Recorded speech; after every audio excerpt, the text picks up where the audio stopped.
Hello everybody and welcome back to OMB Reviews. I am the critic who is a cynic. Hope you're doing well, and today we'll be doing a box office breakdown for this past weekend, which saw, once again, Super Mario Bros. Dominate the domestic and international box office, dropping about a similar percentage too. We're talking about a film that's every week so far now dropped either in the 20s or 30s percentage-wise, which based off of how massive the opening was, you just know how good that is when, again, you think about those percentages. And so it is completely dominating and will continue to dominate for the next couple of weeks while it remains having no competition up until the beginning of May, when you finally will have some international competition. Really don't know how much competition it's actually going to be at this point, but still it'll be a major release, and that is of course going to be for Guardians of the Galaxy Volume 3. I think that's when you might start to see some larger percentage drop-offs for this movie, but then again, at this point, it's hard to project anything about this movie because even some of the big industry experts have no idea how to peg this movie. It's amazing how there are a lot of people out there saying, well, I knew it was going to do this well. No one knew it was going to be doing this well as far as the actual percentage drop-offs, because no film has really ever done this before. There's been never a film like this as far as a Nintendo animated release, and that's the reason why I'm also thinking that, hey, there's a very, very good chance at this point in time that every numbers that we're going to get this coming weekend from, because it's finally going to open up in Japan and Korea this week, I think that the numbers that we get for those are probably going to end up surprising a lot of people, including myself. Again, the numbers that I've used in my projections for those countries have been based off of historical standards. That's the only really good metric you can possibly use when it comes to actual box office projections. Now, this is the first of its kind movie as far as an animated film featuring Nintendo properties produced by Nintendo, and so therefore there's really no metric. All we can use is the animated films that have been released so far in that country, the Western films that have gotten released in that country, and those again indicate that we're going to look at close to, again, historically, it should be around $250 million when all is said and done. However, I do not think that that is going to hold. I think this is going to set some new records, because really it's going to be its own standard bearer. There's not going to be any other film that's going to have a comparison to it, and again, that makes it completely unpredictable. So for people who say, oh, I knew this film was going to do so well, and I predicted the number, it's like, yeah,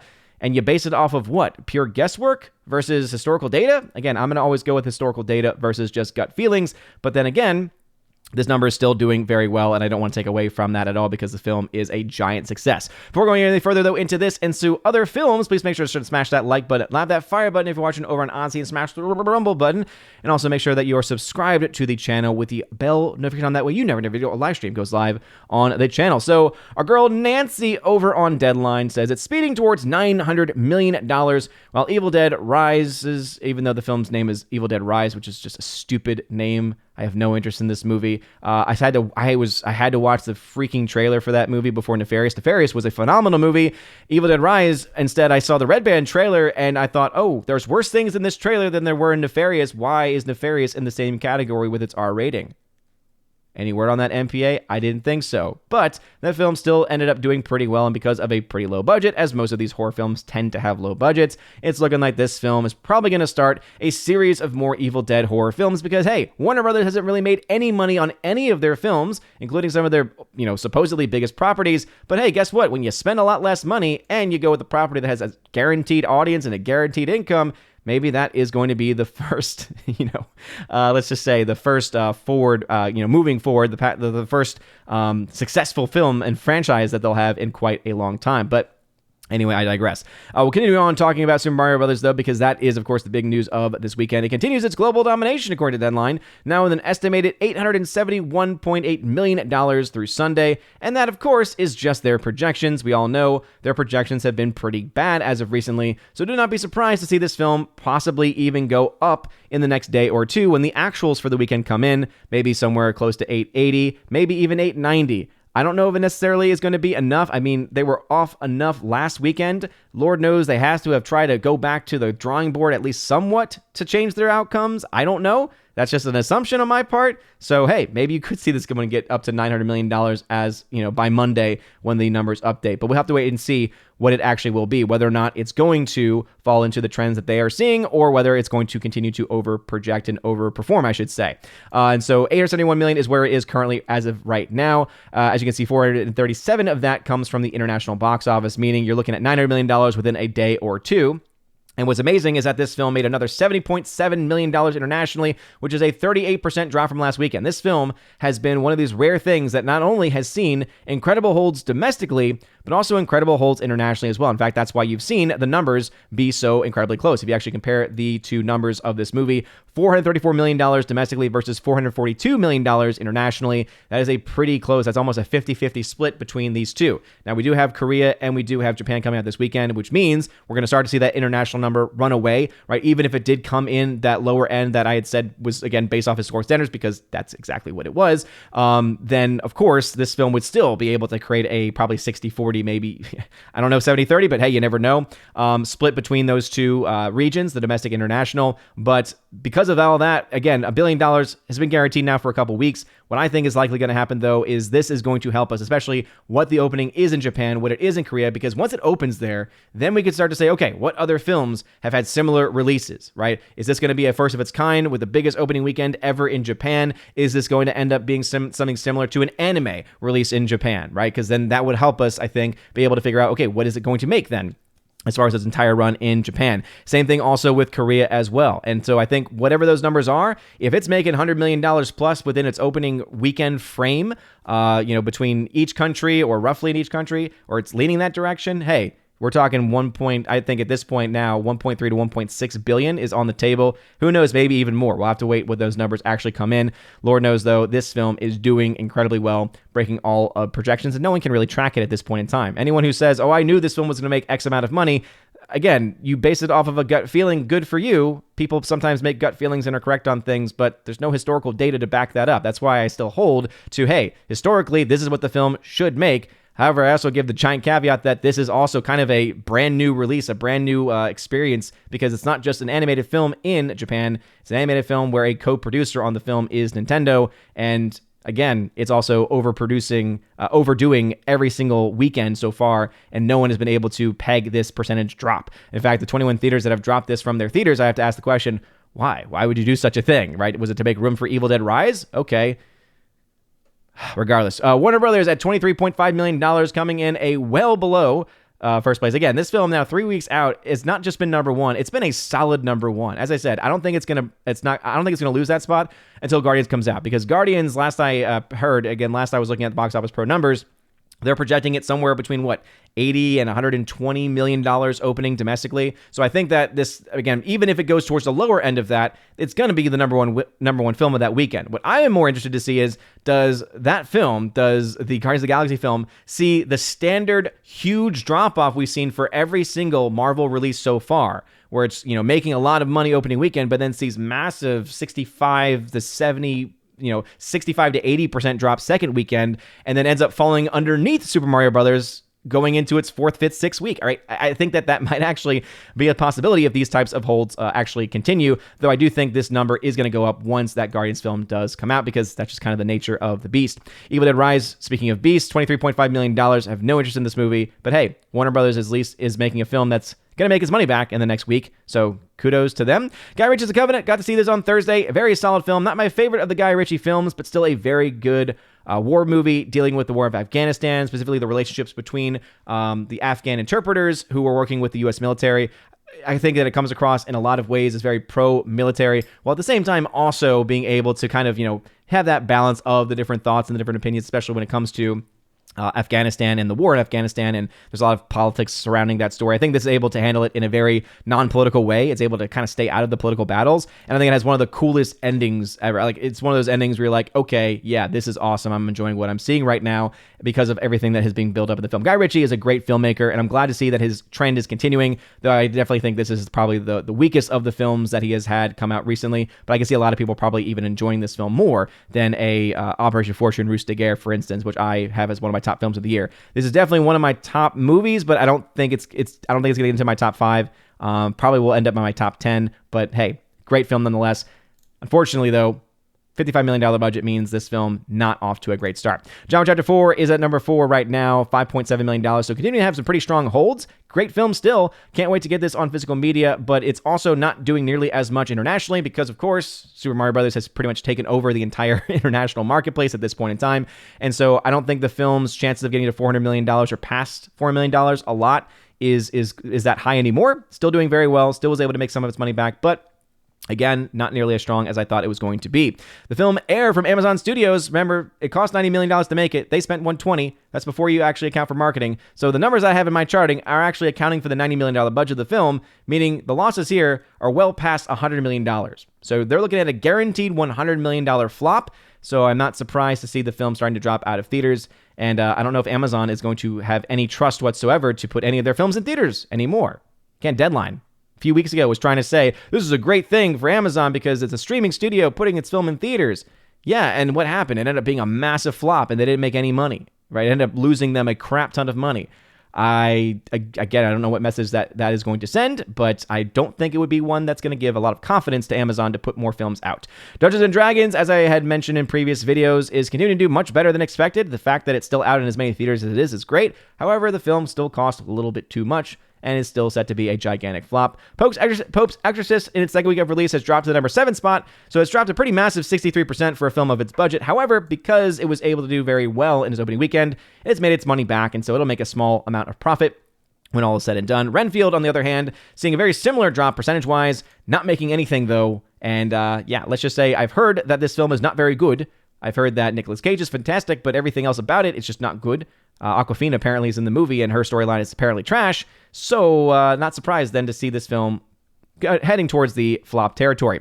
Bo is Afraid, the new film from A24 from a director that I don't like his films. So I have just, again, this is definitely, I think, the film that seems to be the most intriguing to me, a film that I'm more likely to go see than any of the other films that he's ever released. However, the film is still an A24 release, and they're doing these very weird release dates, and so hard for me to track that, so that's why it's not on my actual charting. Suzume is still out, 68% drop here, again, pretty standard for animes in America.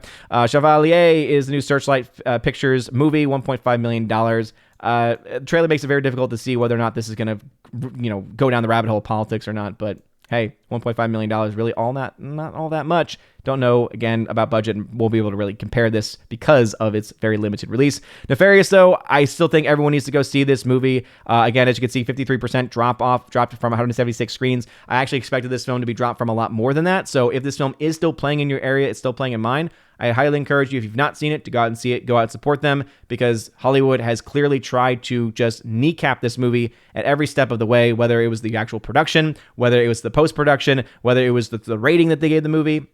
Again, it's really disgusting to see how they've treated this film and how they have treated everyone involved with the project. And so, hey, go see Nefarious. It is a pretty darn good movie. Mafia Mama, in its second week of release, dropping 76%. No one's going to see this film. No one knew about the film before. No one knows about it now. And it looks like that is how it's going to stay, but no budget means I can't actually give projections. I already showed this earlier, but Super Mario Brothers, $876.4 million worldwide. And again, that could end up projected higher once the actuals come in. So still very, very close to $900 million, essentially. Has reached $900 million. Will not take it long to get $1 billion. I don't know if it's going to hit $1 billion before the weekend, but once it hits the weekend, oh yeah, it's hitting $1 billion. You get that number.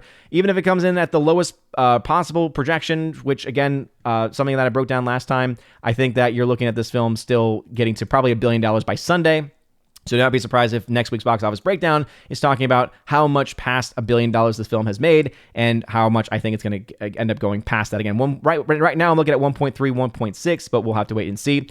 Evil Dead Rise, that's right, Evil Dead Rise. And look at the poster. Just no, I don't care about pushing this fear, demonic imagery crap. If you want to see a really well-done psychological thriller that also deals with possession, go see Nefarious, and it's a much better story. But anyway, $40.3 million. Hey, good for you, Warner Brothers. You're making some money finally. Can't say the same for Guy Ritchie's The Covenant. Great film. However, no one's going to see it. Go see it. It's a very great film. $6.2 million domestically. I don't know if it's going to get an international release or not. John Wick Chapter 4 is at $358.4 million. I know that this film has gotten some slower updates internationally. I've had people tag me saying, hey, you talked about John Wick 4, and here's the actual updated numbers, and it's still, every time there's an update, it's not nearly enough to make me think that this film's chances at $40 million are still on the table. Again, it's possible, but right now it just doesn't seem probable. It just, again, doesn't have a lot of room to run, unfortunately. If you even look at the historical charting, it's actually beneath where films have been the last 5 years for a film of its starting weekend.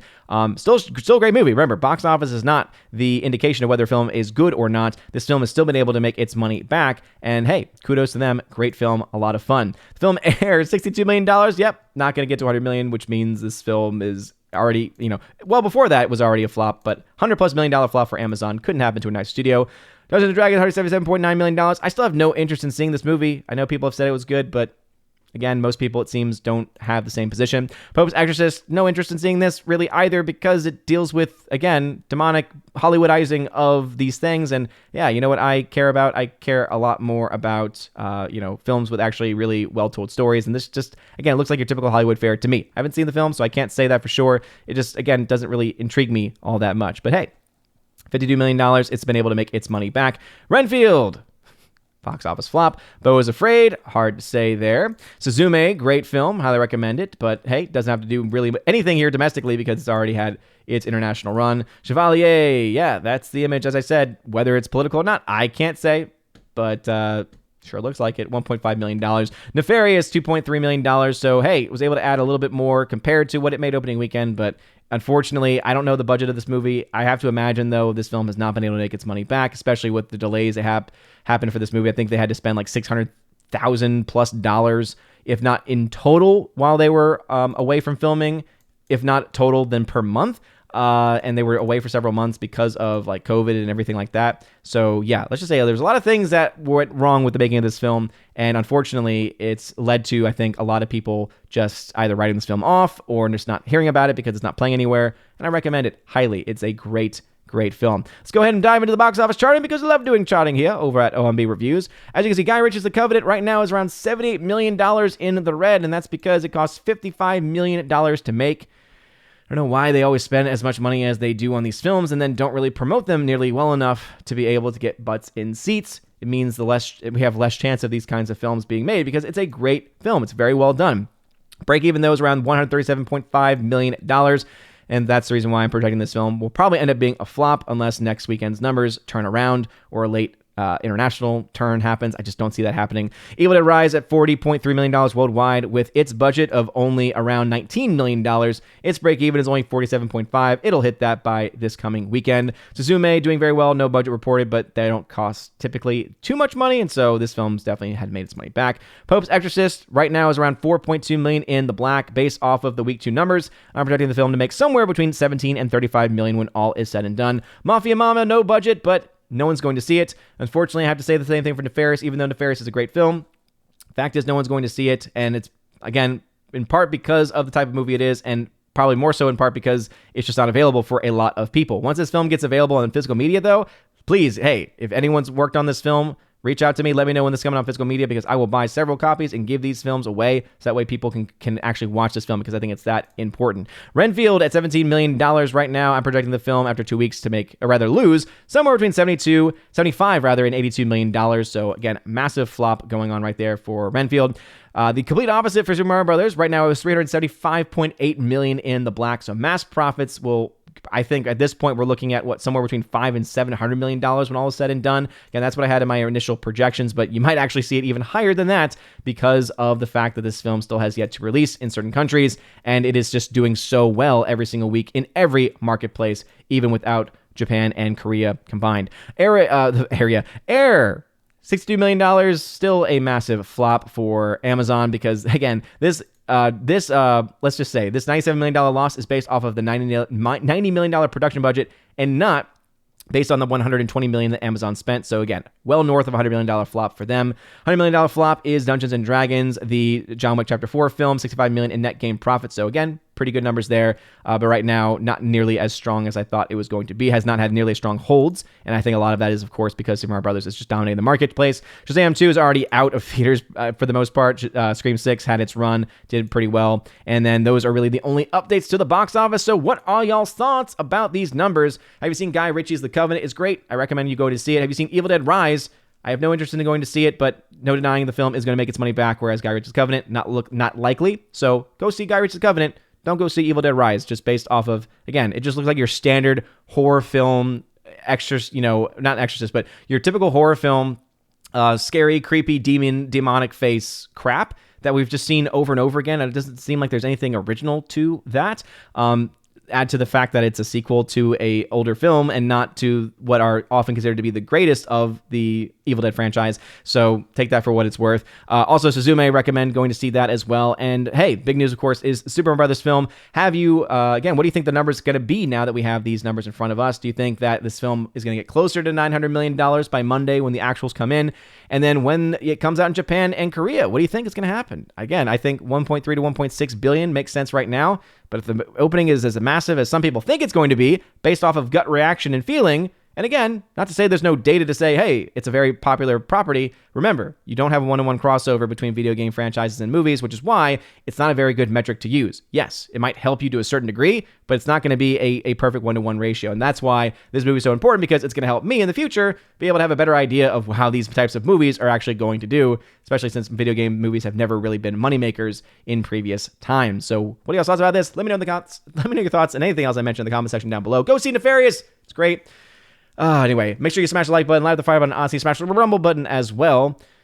Also, again, thank you for being here. Have a wonderful rest of your still season of Easter, so a happy Easter to everyone out there. And as always, God bless.